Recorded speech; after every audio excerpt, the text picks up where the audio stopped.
last.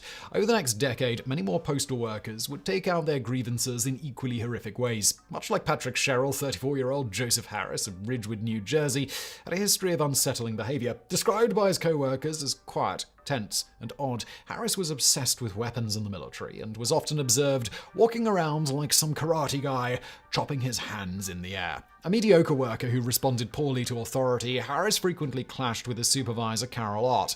This feud reached its peak in April 1991 when Ott filed a report with the police accusing Harris of harassing her on the job. Ott then ordered Harris to submit to a fitness of duty exam. Harris refused and was subsequently fired. On his way out of the office, co-workers heard Harris growl to Ott, "I'm going to get you." While many of us have said, or at least thought similar things about our bosses, Harris actually made good on his threat.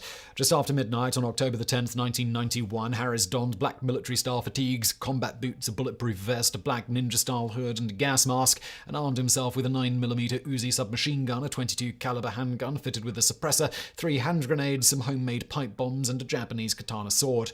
After writing a 2-page manifesto alleging unfair treatment by the U.S. Postal Service and booby-trapping his house with explosives, he made his way to Carol Ott's apartment in Wayne, New Jersey, forced his way inside, and slashed at her with his sword, killing her instantly.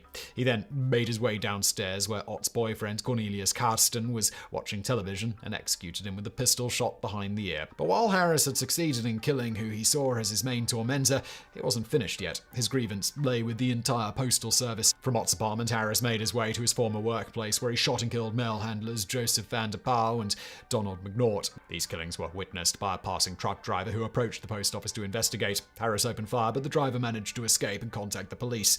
Officers arrived on the scene within minutes, but were forced to retreat when Harris lobbed several pipe bombs at them. But Harris was surrounded with nowhere to flee, and after only half an hour of negotiations, he agreed to give himself up. In the course of the subsequent investigation, the police discovered that Harris was also responsible for a brutal unsolved murder committed 3 years earlier.